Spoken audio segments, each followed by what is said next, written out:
Bem, eu vou dirigir perguntas a cada um de vocês. Eu vou começar aqui só pela ordem quase física aqui da disposição das cadeiras. Eu vou começar pelo ar, eh, fazendo a seguinte pergunta, Baixa, e rememorando discussões, algumas das quais eu participei recentemente a partir de textos que você escreveu, e com uma proposta, digamos, bastante definida de como arrancar, dar partida em um novo processo de reformas no Brasil. Pouco a partir de uma ideia que me parece uma ideia muito inteligente, de que você precisa criar, desencadear reformas que criem uma certa dinâmica política e social que empurrem outras reformas. Sob pena de você ficar preso numa espécie de pensamento analítico tecnocrático, de que você faz uma espécie de laundry list de reformas, diz, primeiro eu faço um pouquinho daqui, depois eu faço um pouquinho daqui. O Pécio retomou um pouco dessa ideia aqui no final. E você basicamente dizia o seguinte: a gente precisa fazer abertura unilateral da economia, derrubada das barreiras tarifárias e não tarifárias. Isso vai provocar uma desvalorização do câmbio. Eu estou trocando proteção tarifária por proteção cambial, né? Mas numa dinâmica muito mais virtuosa, porque eu vou estar empurrando exportações e abrindo espaço para que as importações, portanto, toda a corrente de comércio aumente. Eu acho que você deu um passo atrás nessa tua ideia, que me parecia muito criativa, impressão minha, quando você fez uma apresentação aqui um pouco mais tradicional, na linha de primeiro resolvamos as nossas questões tributárias. Isso é por uma prudência mineira ou porque, de fato, você reviu as teses que você defendeu, a meu ver, de uma maneira muito criativa e inteligente, até onde eu acompanhei? Tem a política econômica e tem a economia política, né?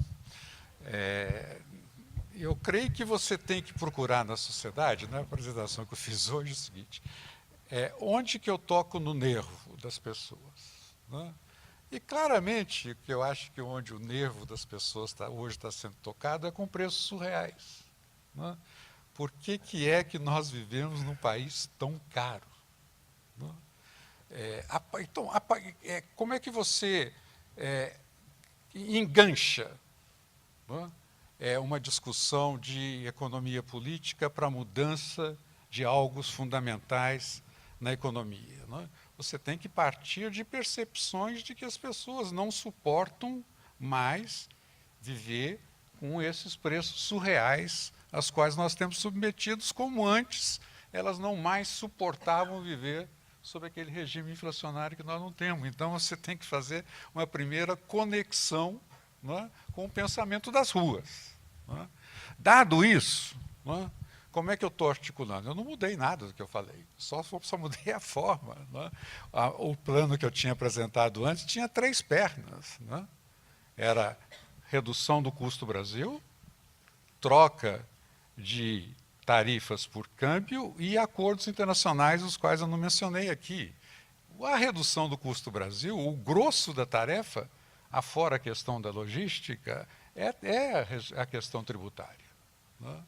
E como é que você alinha os interesses empresariais com o seu, né? Primeiro, obviamente, eu já estou respondendo às ruas com que vamos tratar dos preços surreais, respondo aos empresários que agora nós vamos tratar da questão tributária. E agora tem um probleminha aqui que vocês vão ter que lidar comigo, que é que todo esse mecanismo através do qual se produziu essa extraordinária coalizão no Brasil desse capitalismo de compadrio, né, que articula os interesses corporativos do Estado, né, com os interesses monopolistas do empresariado, né, através, eu te aumento os custos, Brasil, mas eu te dou a proteção necessária para que aqui dentro do país você tenha o lucro que quiser, né?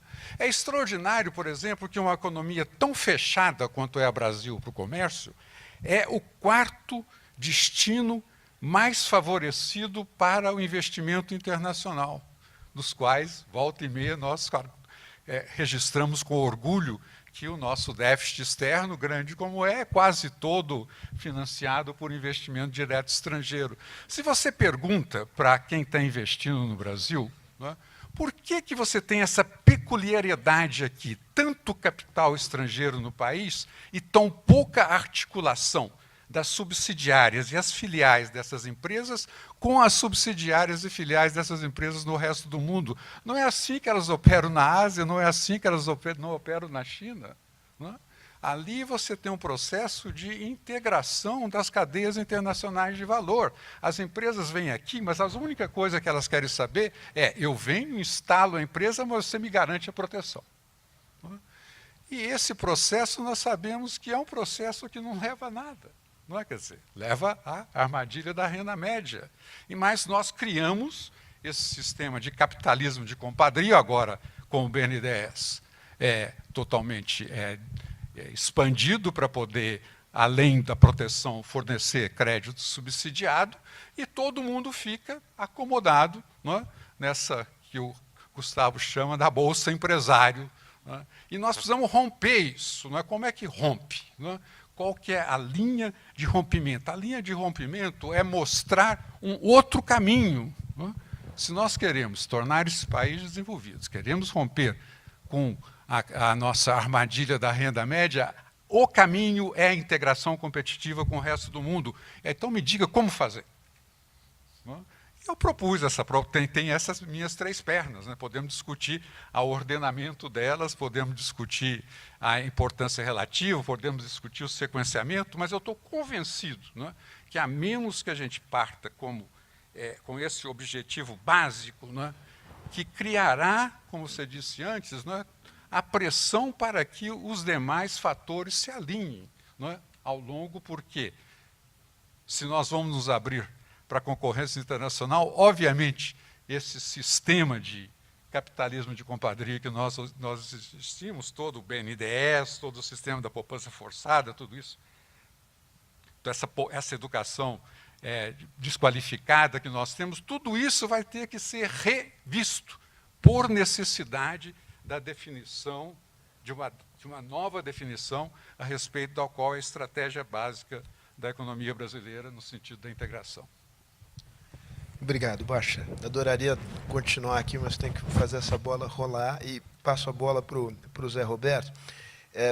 Partindo da exposição que fez o Pércio, que diz que nós tínhamos uma agenda claramente liberal no governo Fernando Henrique. Eu acho que ali você tinha uma agenda híbrida. Né? Você tinha uma agenda liberal e uma agenda, por falta de outro nome, uma agenda social-democrata, forte na área social, e uma agenda, digamos, de uma certa escola de economistas, às quais, naquele momento, eu acho que você se filiava com clareza, que não era propriamente liberal, embora não fosse mais nacional-desenvolvimentista. Né? Tinha algum espaço aí no meio. Eu faço esse preâmbulo para te perguntar que espaço sobrou no mundo de hoje para a política industrial, num país como o Brasil. Esse espaço foi inteiramente suprimido, ou ainda é possível fazer política industrial, digamos, virtuosa? O que se deve, portanto, entender como política industrial virtuosa nos dias de hoje, se é que isso eu não estou falando aqui de uma quimera? Bom, deixa eu, antes disso, de falar, só completar uma coisa que me veio à mente quando o Edmar estava falando, que eu acho que claramente faz parte da nova agenda, que essa integração das cadeias produtivas globais é conhecida de todos, né, certamente também, que ela parte de um relacionamento geográfico. Ela foi construída em torno da Alemanha com a Europa Oriental. Ela foi construída em torno da América do Norte, com o Canadá e, mais recentemente, com o México. E na Ásia, que é onde foi muito mais fundo, veio nesta direção. Né?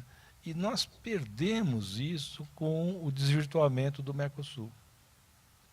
É uma coisa que eu uso muito, né, e era um projeto que estava, na época, nesse sentido, era um projeto de integração, pegava a mesma indústria automobilística que tem hoje, e que é a campeã dos caramelos tributários, né, como se sabe.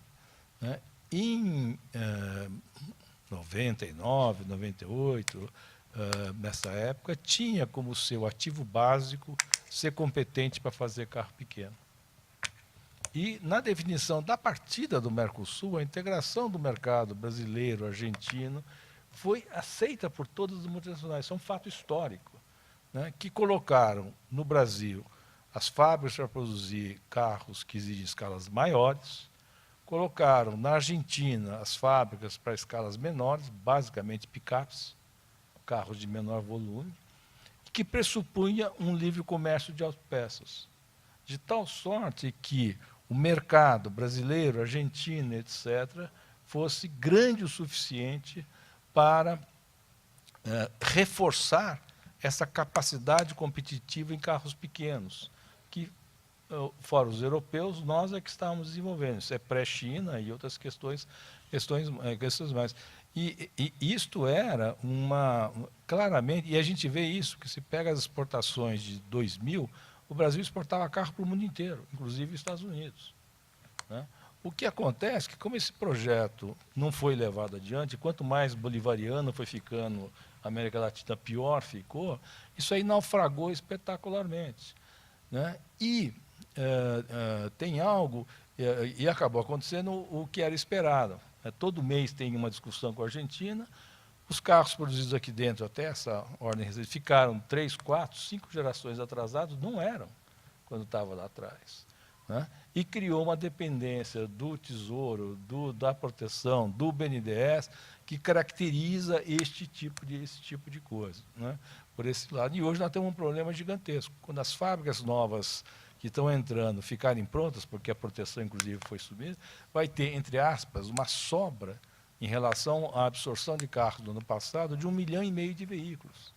O setor está em quase pânico, os chamados incumbents, daqueles que já estão aqui dentro, porque vai sobrar carro para todo quanto é lado e vai começar a acontecer isso a partir desse ano. Então, nós jogamos fora esta possibilidade, e eu chamo a atenção para uma coisa que não é casual. Ao mesmo tempo, né, o único segmento de produção brasileira mais aberto ao exterior, que é conhecidamente o agronegócio, consome caminhões. Se vocês olharem, a produção de caminhões atual é contemporânea com o que tem de melhor na Europa. Pela simples razão de que a Mercedes-Benz vende mais caminhão aqui do que vende na Europa. Então, ela está totalmente, a tal ponto que tem uma escassez permanente de motoristas, porque não consegue guiar as máquinas novas, com GPS, com quase fly-by-wire, né, eles voam mesmo, né, andam muito rápido por esse lado. Então, esse é um elemento de agenda nova, um elemento da política comercial externa, que é tão importante quanto a redução da produção, né? Da proteção, por esse lado, né? E a política industrial, essa mais recentemente realizada, realmente é insustentável. Tá certo? É insustentável porque levou a uma situação na qual os industriais entraram até recentemente, em algumas das organizações se falava isso, alguns já mudaram, de que tudo depende do câmbio. E não é verdade, né? Tudo depende do câmbio, apenas um elemento, mas a competência para produzir e essa mudança no perfil das coisas é tão importante quanto. Eu vou voltar de novo à educação, vou voltar de novo a outras coisas, e não a esses dedaços. Isso não funciona mais. E o drama da parte da indústria é que percebeu isso. Vocês observam que uma declaração do presidente do IED, mais de uma declaração, o que ele está dizendo? Eu posso competir, todas as indústrias que estão mais perto do consumidor, eu posso competir aqui dentro com o pessoal que vem de fora. Mas eu não posso comprar aço 40% mais caro. Eu não posso comprar gás natural a $17, quando no resto do mundo custa de $0 a $3. Porque aí não tem plástico competitivo sob nenhuma hipótese. Se o plástico não é competitivo, o carro não vai ser competitivo. Volta um pouco a essa matriz básica. Então, a política industrial, tal como concebida, ela fracassou. Porque o grau de proteção aumentou espantosamente recentemente, e a indústria produz o mesmo que 2008. Né? Então, é diferente, tem que ser mais horizontal, mais direto ao ponto, olhar, porque eu não tentei chamar a atenção, essa coisa de integração indústria com serviços, é uma coisa muito mais, eu acho uma coisa profunda. Aliás, está nos relatórios mais relevantes sobre a indústria global, a manufatura global, para onde ela está andando. E se não for nessa direção, não integra, não é competitivo com a manufatura global sob nenhuma hipótese. Né? Então, aquela política industrial, esta que está aí, detalhista, etc., não sustenta, e por uma razão adicional que é macro. Porque a cola disso é sobrar dinheiro no Tesouro. Enquanto, entre aspas, sobrou dinheiro no Tesouro, que se traduz como, nos últimos anos, o fator inclusão, formalização de pessoas, formalização de empresas, gerou uma situação em que a arrecadação em relação ao PIB cresceu num múltiplo muito veloz e que permitiu, não é só econômico, é também político, o Tesouro distribuir dinheiro para todo mundo, e por todos os caminhos, inclusive para sustentar esse tipo de política industrial. Isso acabou. Acabou porque esse efeito grosso de efeito de inclusão já aconteceu. Então, agora, a relação tributos e o que acontece por trás é uma coisa ainda mais importante. Né? O provável programa associado a uma reeleição, obviamente, vai ter uma ultradose de aumentar 3%, 4% a carga tributária, senão ele não vai funcionar. É mais do mesmo, tá certo? Né? E vai ser muito mais do que isso. E aí, nós vamos crescer menos ainda do que a gente cresceu ainda. Então, realmente, tem um efeito conjunto nisso, e não coisas específicas por esse lado. Né? E também, não apenas na educação básica, do ponto de vista do cidadão, mas no sistema produtivo, né? É virar de perna para o ar. Essa ideia de que a combinação, né, você precisa ter câmbio e o resto você cola com subsídio de alguma forma, e caramelos tributários, como eu costumo chamar, isso não sustenta mais. E um pedaço do setor produtivo já percebeu isso. Quem percebeu? Aqueles que estão mais próximos do mercado consumidor grande, que é o nosso grande ativo, e que sabem que tem uma chance de ficar competitivo aqui dentro, não antes de virar competitivo lá fora, desde que o plástico não seja muito mais caro do que antes, do que os outros matérias-primas. Isso abriu um conflito na indústria que jamais existiu. Né? Porque foi exatamente a sacola que permitiu se juntar interesses díspares e dar os preços surreais. Como esse negócio não dá mais para levar adiante, outro dia um industrial, um líder industrial tradicional, me disse, em off, evidentemente, jamais vai repetir isso em público, me perdoa a expressão, foi uma roubada nós nos amarrarmos na ideia de que tudo depende do câmbio. Maravilha, Zé Roberto. Obrigado. Pércio, um par de coisas aqui, começando a tua observação sobre o fato de que, digamos que uma agenda liberal pode responder a demandas que foram demandas expressas pela sociedade brasileira nos protestos de rua, enfim, que isso é uma espécie, digamos, de demanda que está aí latente ou de alguma maneira manifesta. Sim, mas não é toda a verdade. Quer dizer, você olhando também por um lado, sem falar de uma demanda, digamos, por mais benefícios, por mais subsídios, por mais relações de clientela, que também está presente na sociedade brasileira, olhando ainda de uma perspectiva, digamos, para frente e não para trás, você tem claramente uma demanda por mais igualdade. Né, em dois sentidos. Você tem o da igualdade de todos perante a lei, mas há uma demanda, eu acho que eu não estou atribuindo um significado que não está posto na realidade, na linha do que o André falou. Quer dizer, que são de tal modo gritantes as discrepâncias nos padrões de vida no Brasil que a sociabilidade se tornou quase inviável numa sociedade de grandes centros urbanos em que esta convivência é uma convivência diária, esse atrito é diário, e você não vive mais numa sociedade hierárquica da família patriarcal, da sociedade tradicional, em que essas relações hierárquicas não eram questionadas. Né? Então, você tem, obviamente, aí uma demanda que é também uma demanda por igualdade. O tema da igualdade voltou para o debate econômico de uma maneira interessante. Eu não sou economista, mas, enfim, sou ávido leitor Krugman, Stiglitz e tal, toda a discussão nos Estados Unidos, que mostra que, digamos, a desigualdade, não, a partir de um determinado nível, ela não é apenas ruim do ponto de vista, digamos, social. Ela é ruim para o crescimento também. Então, eu queria que você fez aqui uma defesa enfática de uma agenda liberal. Quer dizer, percamos o medo de falar que temos aqui uma agenda liberal e que ela é do liberalismo clássico. Essa agenda, desculpa ser provocativa, ela não está aquém do que é contemporâneo? Eu acho que não, particularmente no caso brasileiro. Eu vou fazer duas observações aqui. Primeiro, os programas de transferência de renda fazem parte do repertório liberal clássico. O programa de renda mínima está lá em John Stuart Mill, antes de qualquer esquerda existir com o nome com pensamento organizado. Não? Então, eu não estou falando dos programas de transferência de renda. Eles fazem parte do cardápio liberal. Mas eu vou dar um outro exemplo que eu estou dizendo. Imagina que, só por experimento mental, a gente termine com todos os subsídios no Brasil. Isso dá um múltiplo da Bolsa Família enorme. Muitas vezes o que é Bolsa Família. Todo esse dinheiro seja investido em educação básica ou em melhoria do SUS. Isso diminui a desigualdade ou não?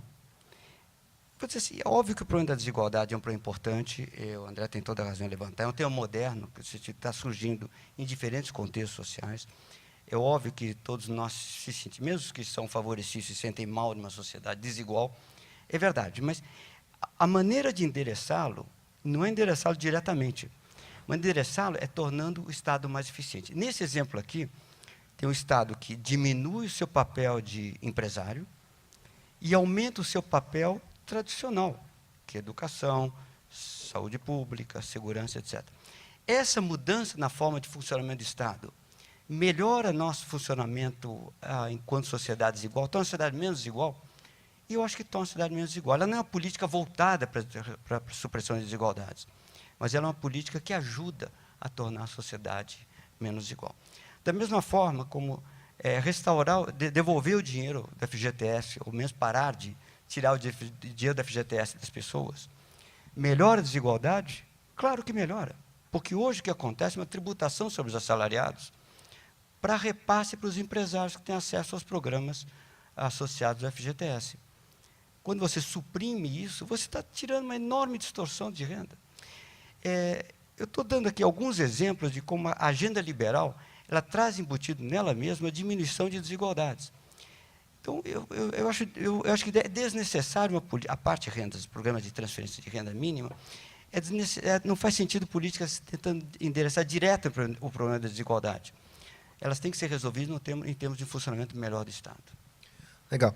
André, eu quase que aqui estou tentado, até porque a gente está no limite do tempo, de dizer, comenta a mesma coisa que eu pedi aqui para o Pércio comentar, porque você trouxe esse tema à baila, que acho que a partir daí você faz um samba. Eu tinha outras coisas, mas vou deixar de lado. Boa pergunta.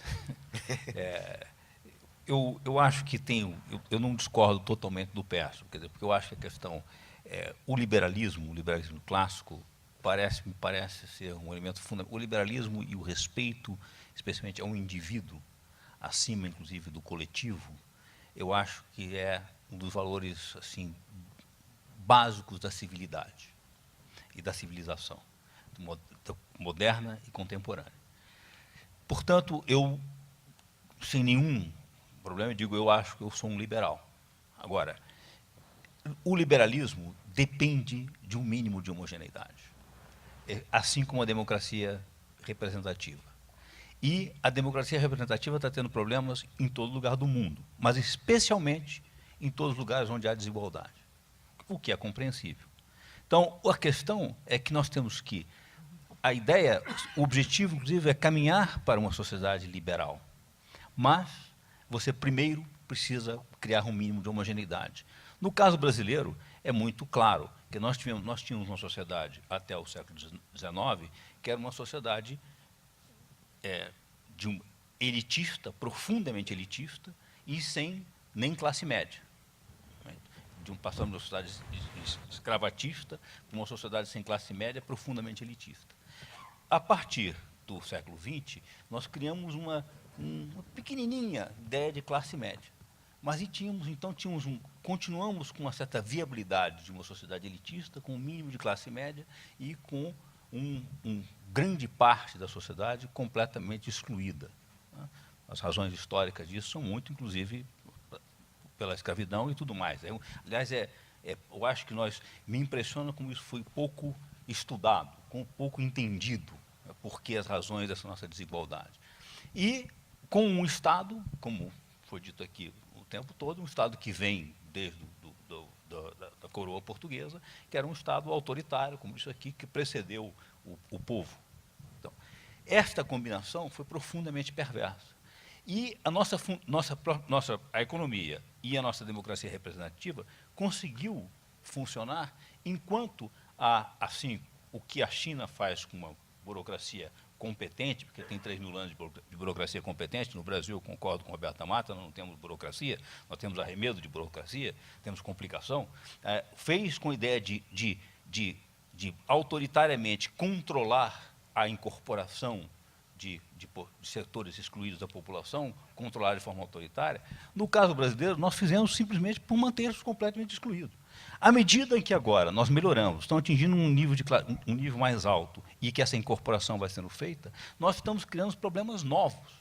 E esses problemas são, nós estamos agora sim passamos para uma sociedade que começa a ter classe média, começa a ter incorporação, o que é profundamente desorganizador numa sociedade tão desigual e com um Estado tão incompetente. Esta é a questão. Então, eu discordo do Pércio, eu não acho que a liberalização vai resolver esse problema. Ao contrário, eu acho que, nesse sentido, criaria grandes problemas. Mas, como objetivo, eu concordo com o Pércio. Se entendermos por liberalização, com visão liberal, uma redução, e eu não acho, a palavra não é redução, eu não gosto da ideia de redução do Estado, não é redução do Estado, o que importa é o Estado que, de fato, seja um Estado competente e a serviço da população. A ideia é que o Estado é a serviço da população, não contra a população. E a favor de si mesmo, do uso político do Estado, que não depende nem necessariamente do governo. Essa é uma coisa, qualquer que seja o próximo governo, mesmo que o governo do PT, a Dilma, não seja reeleita, terá um grande problema, porque essa ocupação do Estado que foi feita, o Estado já tem essa tendência, e que foi feita nos últimos anos, vai ser muito complicada de ser revertida. Agora, aí eu concordo com o Pércio, este é uma tarefa fundamental, mas ela precisa ser feita concomitantemente com a redução rápida das desigualdades no Brasil. Olha, então, Vossa Excelência tem a parte porque foi mencionado na fala anterior, rapidamente. Porque você sempre exigiu. Eu te coloquei numa armadilha. Depois eu vou pedir para o presidente encerrar o nosso encontro de hoje. Pércio, não vai provocar tréplica. Não. Eu acho que a questão aqui, André, nós concordamos no essencial, mas tem uma diferença aqui que é o seguinte. Devemos ter políticas em separado de tudo que nós falamos aqui, em separado de um Estado que tenha métricas que lhe permitam funcionar melhor, de um Estado que não tire renda dos trabalhadores e transfira para os empresários, de um Estado que busque ter uma política fiscal que viabilize reduzir a taxa de juros, quando os trabalhadores são os mais penalizados pelas taxas de juros e pelos prédios bancários. A parte desse conjunto de políticas, que são políticas que eu incorporaria dentro de uma agenda modernizadora do Estado, será que existe uma política que enderece diretamente para a desigualdade de renda? Política educacional eu coloco dentro do Estado liberal, porque é a função tradicional do Estado. Nesse sentido, acho que pensamos igual. Né? Maravilha. Presidente, eu chamo o senhor aqui ao palco, eu cedo o meu lugar aqui. Tá, o senhor fica entre amigos aqui.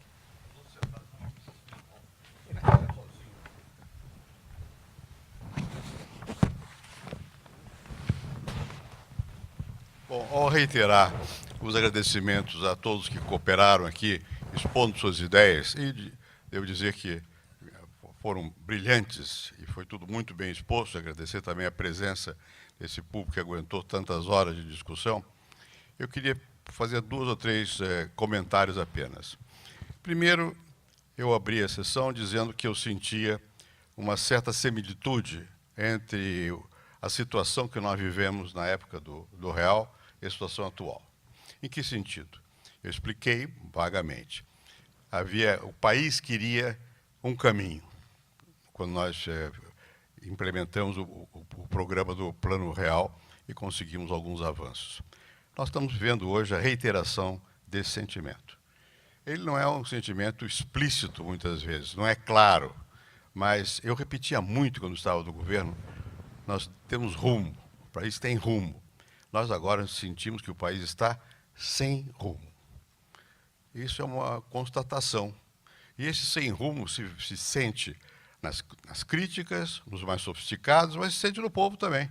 Quando o povo protesta e não sabe nem bem a quem dirigir, ou do que está dirigindo, está demonstrando, não é, uma sensibilidade para o mesmo fenômeno que foi mais sofisticadamente mostrado aqui. Nós estamos sem rumo, porque nós não demos continuidade ao que foi iniciado, nós tomamos um rumo equivocado e o mundo foi numa outra direção. Então, isso eu acho que é uma constatação importante a ser feita. Segundo, eu via em diversas exposições aqui a ideia de que nós teríamos, durante o Plano Real, estabilizado a economia. Depois, com o governo Lula, houve um avanço de inclusão social e que agora seria o momento de uma qualidade de vida, alguma coisa dessa natureza. Até certo ponto, porque eu nunca aceitei a ideia de que o que nós fizemos com o Plano Real e durante o meu governo tivesse sido colocar em ordem a economia. Não foi isso. Foi reestruturar o Estado, foi dar horizonte à população, foi começar os programas de inclusão social, foi fazer reforma agrária, que não tem nada a ver com estabilização da economia. Certamente até não era economicamente necessário, mas era socialmente necessário. Então vai se formando um clichê equivocado de que houve um momento, uma fase de consolidação da economia, outra fase de inclusão social, e agora viria uma terceira fase de qualidade de vida. Não é assim, isso vem junto. E quando se perdeu o rumo de tudo. De tudo. Não é? Então é preciso recuperar esse rumo. Terceira observação. Eu tenho ouvido muitas vezes o seguinte, só há um lado, não se vê oposição, não há uma agenda. Basta ouvir o que eu ouvi essa manhã aqui, essa tarde. Existe uma agenda. Não vou qualificar se isso aqui não é uma reunião partidária, mas há uma agenda diferente. E alguém aqui repetiu mais de uma vez, não queremos o mesmo, queremos uma coisa diferente. Há uma agenda diferente. A agenda diferente não é a volta ao Plano Real. O Plano Real foi. É outra agenda, que dê sequência ao espírito, sim, do que movia o governo e a sociedade no período do Plano Real. Mas já existe essa agenda. Já existe algo que é bastante concreto de qual é o rumo. E existe quase que uma convergência quanto a esse rumo. Primeiro, quanto a que não basta crescer. Nós estamos crescendo pouco, mas nós não ficaríamos satisfeitos só por crescer muito. Nós não somos soviéticos do produtivismo. Não é isso que o país quer. O país quer outro tipo de relação também entre o Estado e a sociedade, das pessoas, de umas com as outras, na vida cotidiana. E os problemas que estão se apresentando de uma forma mais direta e mais aguda, vêm precisamente de um desencontro entre a vida cotidiana e o Brasil que foi inventado pelos donos do poder, que era um Brasil, digamos, que chegou ao primeiro mundo. Ora, a experiência cotidiana mostra que não chegou. Mostra que não chegou. Há muito de ilusão, que há um tempo parece que anestesiou mesmo o pensamento crítico, dava a impressão de que já estava tudo resolvido, e nós estamos vendo que não estão, muitas questões não estão resolvidas e que há caminhos para resolvê-las. Esses caminhos, obviamente, vão depender também de temas que nós não discutimos aqui. Nós não discutimos aqui uma outra catástrofe nacional, que é o nosso sistema político, que nesse momento é um sistema completamente disfuncional.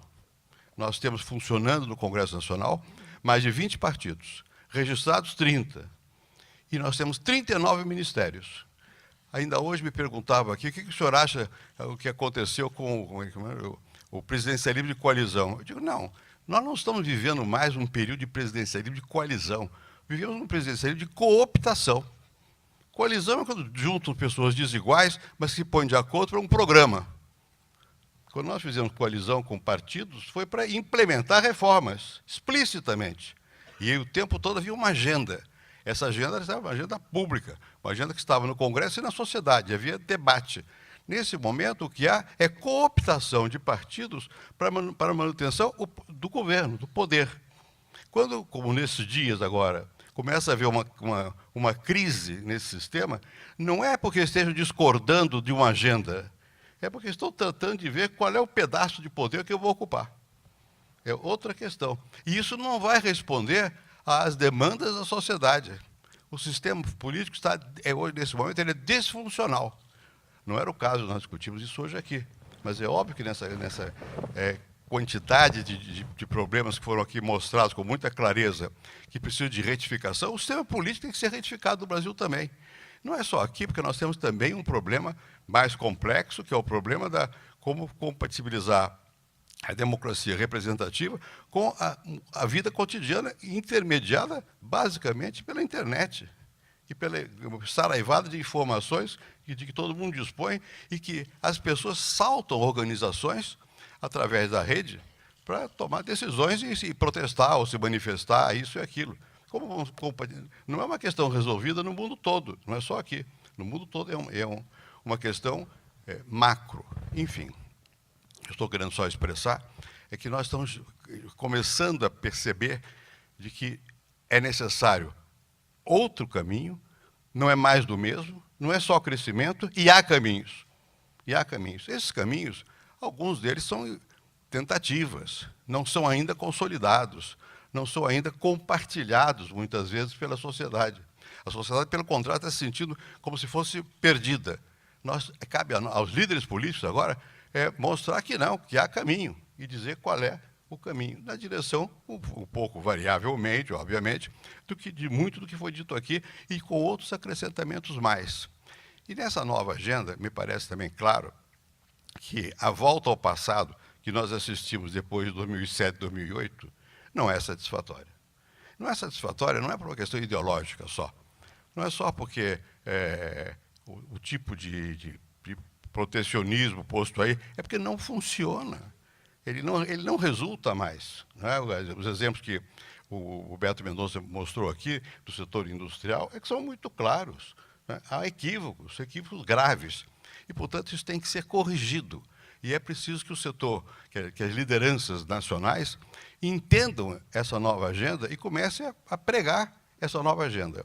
Eu não quero entrar na outra discussão aqui, para levantar, o Perso sempre fez isso, ele radicaliza o argumento para provocar. Eu não quero entrar nessa discussão, mas é óbvio que há uma demanda de mais igualdade. Isso é indiscutível, de mais igualdade. E para não entrar na questão liberal, não liberal, uma radicalização da democracia. Isso é necessário. Isso implica uma revisão do Estado, porque esse Estado não é democrático. Ele é um Estado autoritário. Há eleições, eu sei, há liberdade de expressão, eu sei, mas a decisão, o processo de tomada de decisão, se faz à margem do Congresso e da sociedade. Nós temos que recuperar o Estado para a sociedade. Tem que haver, de novo, uma campanha, digamos, democrática, radicalmente democrática, e que só assim será possível, efetivamente, chegar a uma sociedade mais igualitária. Também acho, e aqui foi dito, vou apenas expressar publicamente o meu acordo, que no centro dessa questão está uma revisão profunda de formas de comportamento e que a educação é central nisso. E eu gostei muito que ouvi aqui, que poucas vezes se diz, tem que mudar, a revolução na educação não é simplesmente mandar 100 mil pessoas para o exterior. Até é bom que vão ao exterior e que para comparar um pouco, para tentar entender que o mundo é mais complexo, mas também não vai resolver. Não só porque 100 mil pessoas, uma boa parte não vai nem entender o que falam lá porque não sabe a língua, porque são 100 mil de repente, né?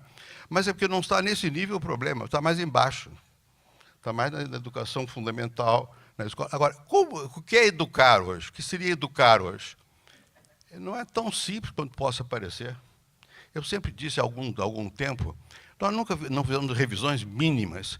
No mundo moderno, com meios tecnológicos disponíveis, com a velocidade da informação e da formação, em que o estudante muitas vezes sabe mais que o professor, e seguramente, no caso nosso, sabe mais do que a família, porque muitas vezes na família ninguém foi à escola, não é?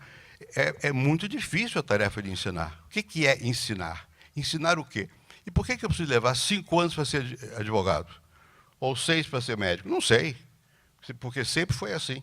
Não se pensou nunca na mudança mesmo do que é ensinar, como é o conteúdo da educação, de que maneira se dá essa transmissão, de como hoje em dia, na verdade, o conhecimento vem por o Google é o maior ensinamento que os jovens têm, vão lá ver rapidamente. Então, isso tudo está a necessitar realmente uma mudança muito profunda na questão educacional. Eu não tenho dúvida nenhuma, depois de ouvi-los hoje, a manhã inteirinha, e todos que aqui falaram, de que há uma inteligência já hoje alerta para esses novos temas. E que é falsa a ideia de que não há alternativas, que a oposição não tem. A oposição pode dizer, mas o que não é rotineiro vai continuar sendo rotineiro porque não se tem outro caminho. Já tem outro caminho. É preciso simplesmente que cada um esteja, e isso eu gostei de ouvir também, imbuído desse novo caminho. Tem que ter convicção, sobretudo a liderança política. Quando ela não tem convicção, não passa nada ao povo. As pessoas têm que entender do que se trata, qual é o problema, o que dá para fazer e se jogar para fazer. Com vontade, com força, e dá para fazer. Dito isso, pelo jeito estão de acordo, vamos começar a fazer isso, minha gente. Eu os convoco a transformar em prática o que nós ouvimos aqui esta manhã e esta tarde, em vontade de mudar para melhor o Brasil.